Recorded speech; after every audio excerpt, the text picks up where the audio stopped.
Olá para você que acompanha Notícias Agrícolas, eu sou a Virginia Alves, nós estamos de volta e nosso destaque agora é mercado de café. O mercado começou a semana aí recuando mais uma vez lá na Bolsa em Nova York, mas na sexta-feira a StoneX divulgou uma estimativa do que deve acontecer nos próximos meses. A gente tem chegada do inverno daqui a pouquinho aqui no Brasil, tem o mercado tentando entender ainda essa questão de balanço entre oferta e demanda, mas para a gente entender tudo isso que aconteceu e também tentar decifrar essa baixa de mais de 400 pontos hoje na Bolsa em Nova York, eu convido para falar com a gente aqui o Fernando Maximiliano, analista da StoneX Brasil. Seja bem-vindo mais uma vez, meu amigo. Eu que agradeço o convite, é um prazer enorme estar aqui com você, Virginia. Fernando, antes da gente falar da estimativa da StoneX aí para as próximas semanas, vamos falar de hoje? O que aconteceu hoje? O mercado caiu bastante de novo, de certa forma acompanhou outras commodities agrícolas que caíram também. É um dia de aversão ao risco? Tem alguma coisa, algum fator externo por trás de tudo isso? Como é que a gente explica mais um dia de baixa para o café, para o produtor? É exatamente isso que você comentou, Virginia, uma associação de fatores, né? Tem essa questão mais macro, existem vários fatores também ligados à questão da guerra, aversão ao risco, e mais especificamente hoje, né? E é um movimento que já começou na semana passada, é a alta do dólar. Então, a alta de 1% hoje no dólar contribuiu aí para pressionar as cotações. O mercado de café, ele tem atuado, ele tem reagido principalmente a fatores macroeconômicos e cambiais nas últimas semanas, tendo em vista que os fatores fundamentais já foram digeridos, né, o que a gente diz, pelos participantes do mercado. Então, a gente está vendo mais um movimento ligado a fatores macroeconômicos, ao câmbio e essa alta do dólar, Virginia. Quando você fala que os fatores fundamentais já foram digeridos, Fernanda, a gente está falando dos problemas climáticos aqui no Brasil, essa quebra para 2022, o que está dentro disso que o mercado já precificou? Então, basicamente o mercado já entendeu, né? Toda essa dinâmica de um balanço de oferta bastante negativo nesse ano, safra 21-22, já também faz parte aí do entendimento, uma perspectiva do tamanho da safra 22-23, então não tem nenhuma novidade aí no mercado agora que justifique novas movimentações. Tanto é que na semana passada, a maioria das sessões tiveram volumes leves, ou seja, mostra aí um mercado mais calmo. Tá. E falando um pouquinho em relação à safra aqui do Brasil. Fernanda, a gente sabe que a colheita está começando, os trabalhos devem ganhar corpo aí agora nas próximas semanas, mas choveu bem nesse começo de ano, trazendo algum alívio ou alguma expectativa muito positiva para o ano que vem, para 2023. Isso também já ajuda a movimentar os preços de alguma forma, porque como a gente conversava antes de entrar ao vivo, né, o mercado de café ele se antecipa bastante. Também tem alguma coisa a ver com essa queda de hoje?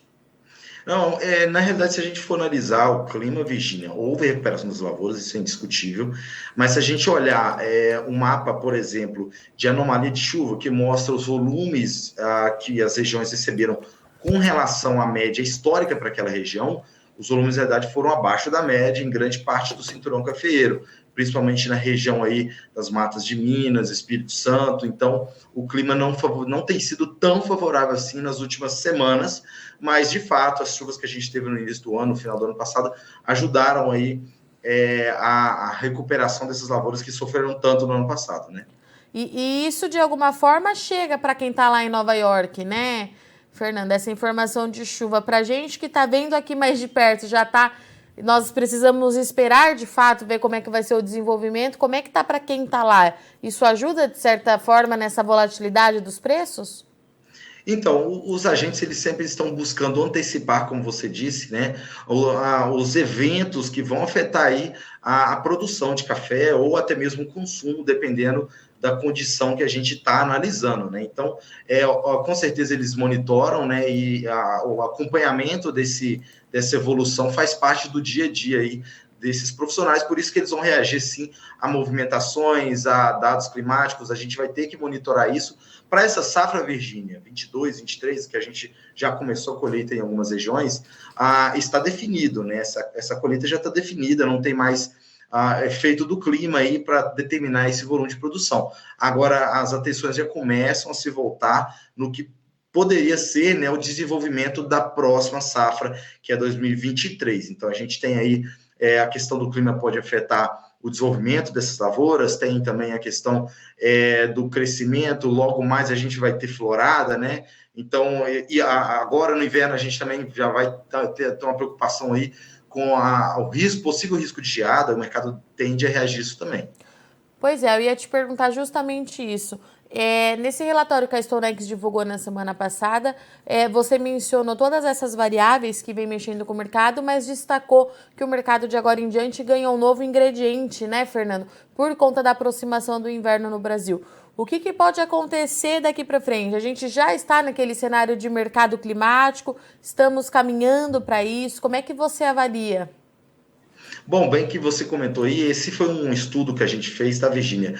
É um trabalho em conjunto, eu fiz com o analista da Stonex, o Leonardo Rossetti, e a gente analisou aí vários cenários, né, que podem afetar o mercado de café nos próximos 3 meses.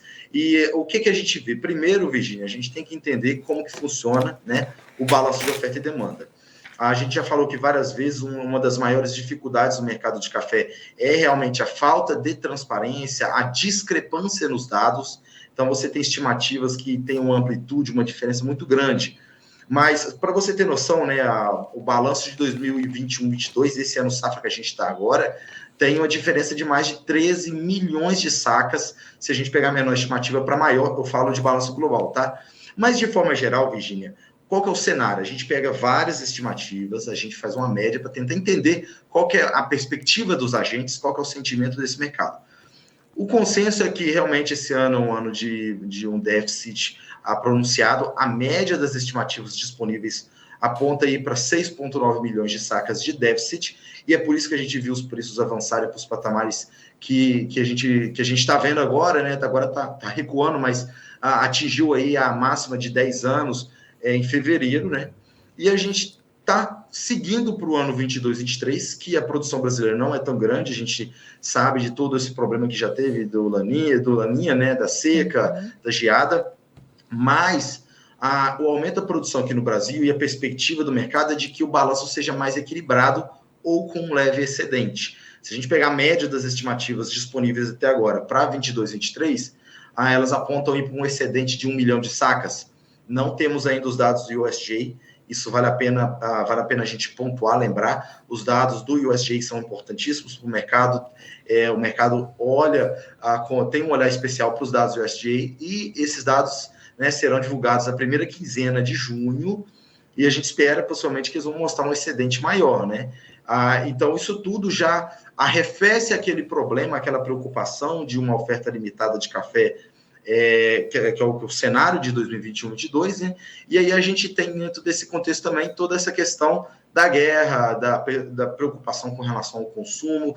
Isso tudo contribui aí para mudar um pouco esse sentimento, tá, Virginia? Mas, de forma geral, além disso, a gente tem o inverno brasileiro, e aí, com certeza, essa questão da geada vai gerar aí a volatilidade, sem sombra de dúvidas. E, Fernando, entre tudo isso que aconteceu nesse último ano, a gente ainda tem a logística que ganhou destaque nesses últimos dias, porque, de novo, a China passa por um período de aumento de casos da Covid-19, restrições, e isso traz muita preocupação para o setor exportador de modo geral, né? Não é uma característica só para o setor de café, mas o logística segue no nosso radar diante desses novos casos lá na China? É uma preocupação, não é? Como é que você faz essa primeira avaliação? Sem sombras de dúvida, né, Virginia? Primeiro que o mercado está bastante ansioso, hoje é dia 9, né? Esperando, na expectativa dos dados do Secafé. Geralmente eles divulgam aí próximo do dia 10, né? E os dados do Secafé vão mostrar aí como que está o ritmo das exportações brasileiras, se a gente vai ter ainda impactos sérios, né, com relação à exportação. A gente viu que a logística de fato afetou. Só para você ter noção, Virginia, os dados da SECEX, que é a Secretaria de Comércio Exterior, né, vinculada ao Ministério da Economia, mostram que a exportação de café em abril caiu 20%. Os dados costumam ter uma diferença, o que o Secafé apresenta com relação ao que a Secex apresenta, mas isso aí mostra, né, uma possível indicação de queda nessas exportações. Mas não dá para afirmar ainda, tá, Virginia? A gente tem que esperar aí os dados dos nossos amigos lá do Secafé para a gente bater o martelo do que está acontecendo. E essa questão da Covid são duas vertentes, né? O problema da logística, como a gente já falou várias vezes aí, é um problema que ainda continua aí, arrepia, né, o cabelo dos participantes aí. E um outro ponto é a questão do consumo em si. A nova onda de Covid, a gente viu que o lockdown ele afeta aí o consumo de café, principalmente fora de casa. Então, isso aí também preocupa os agentes com relação ao consumo. Então, está todo mundo de olho como que vai ser o desenrolar desse cenário. Então, vou te trazer uma informação que o Secafé vai divulgar na quarta-feira, tá? Perfeito, muito Eles obrigado. informaram os jornalistas hoje, o assessor lá mandou o comunicado. Então, na quarta-feira, a gente tem esses dados aí do Secafé, que você está me dizendo que pode trazer mais ingredientes para o mercado, é isso? Com certeza, o mercado já está de olho nesses dados, né, Virginia? Esses dados são muito importantes e são um indicador aí de como que está indo esse ritmo de exportação. E um detalhe importante, os dados do Secafé vão trazer aí outra informação crítica, que são as exportações para a Rússia e a Ucrânia, né? Os países que estão aí envolvidos nesse conflito. No ano passado, a Rússia, se não me falha a memória, foi o 6º maior destino das exportações de café brasileira. Então, é importante entender como que está esse cenário. No último mês, né, março, os dados do Secafé mostraram sim fortes quedas das exportações para esses países, e a gente quer acompanhar agora como que vai ser esse cenário nesse mês de abril, tá? Como que foi esse cenário. Outro ponto importante, Virginia, que acho que vale a pena a gente elencar aqui, é que nos próxima semana, né, serão divulgados os dados da Green Coffee Association, que são os dados dos estoques de café nos portos americanos. Esse é um indicador muito importante. No último mês, né? Geralmente ele é divulgado no dia 15, no último mês, nesse mês, o dia 15 vai cair no domingo, então possivelmente será divulgado na segunda-feira. No último mês, teve um avanço de quase 55 mil sacas nos estoques de CA. O mercado olhou para esse cenário com um pouco de crítica, né? Para tentar entender mesmo. Existe a expectativa que esses estoques possam avançar sim, né, nesse próximo relatório, e é um cenário sazonal, tá, Virginia? A partir de agora, a gente tem um fluxo de café nos Estados Unidos, cafés que vêm das centrais, e geralmente a gente tem um aumento nos estoques da Green Coffee Association nesse período. Então, aí a gente tem que realmente esperar e monitorar esse mercado. Fernando, então, pelo que você está me dizendo, o mercado que até agora operava com baixo por conta dos fatores externos, esperava por novidades, os próximos dias serão marcados aí com bastante informação para o mercado de café. Tem exportação, tem os estoques dos Estados Unidos e tem todos os fatores externos que a gente precisa continuar acompanhando, é isso? Exatamente. Então, a gente entende aí que esse fator da oferta e da demanda já foi entendido pelo mercado, e agora a gente tem todos esses outros fatores que vão indicando aí qual que seria esse cenário nos próximos meses, tá? Dia após dia, então, Fernando, a gente continua com aquilo, não dá para tentar acertar o que vai acontecer, é isso? O mercado de café é um dos mercados mais voláteis. Como eu já comentei aqui, a discrepância nos dados é um fator que gera muita incerteza, por isso que a gente tem tantas movimentações assim no mercado de café. Às vezes é até interessante comentar, Virginia, que outras commodities não é assim, você tem uma clareza maior. Sim. Então você consegue antecipar de forma mais pontual qualquer movimentação, mas esse não é o caso do mercado de café, ele realmente é um mercado bem complexo e bem volátil. Muito bem. Fernando, por hoje acho que é só. Eu agradeço muito sua disponibilidade mais uma vez. Volte mais vezes depois que saírem todos esses números aí, relatório de exportação, Green Coffee Association, portas abertas para a gente fazer uma nova análise junto aí com o time da Stonex para tentar entender o que acontece daqui para frente. Obrigada, viu, meu amigo? Boa semana. Muito obrigado, eu agradeço o convite e sigo à disposição. Portanto, senhoras e senhores, esse foi o Fernando Maximiliano, analista de mercado de café, falou com a gente em nome da StoneX Brasil, que trouxe aí mais um dia de queda para o mercado de café lá em Nova York, nessa segunda-feira, dia 9 de maio de 2022.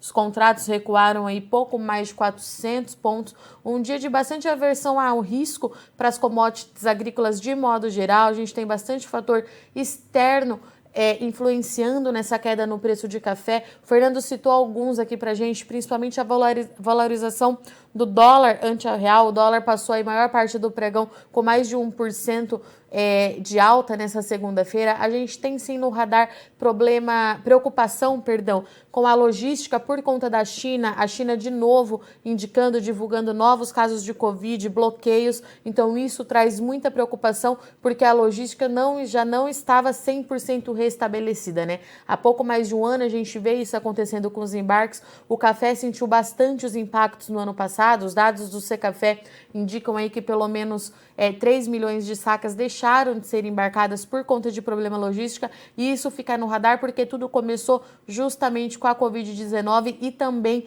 lá na China há pouco mais de 2 anos atrás. Paralela a tudo isso, o que o Fernando trouxe para a gente? O mercado de café já precificou essa questão de oferta mais restrita do Brasil em 2023 e já pensa na produção do ano que vem. As chuvas do final do ano passado e no início desse ano foram bastante positivas para as lavouras, ajudaram e muito na recuperação do parque cafeiro. Essa é uma análise que o Fernando traz para a gente conversa diariamente com os produtores.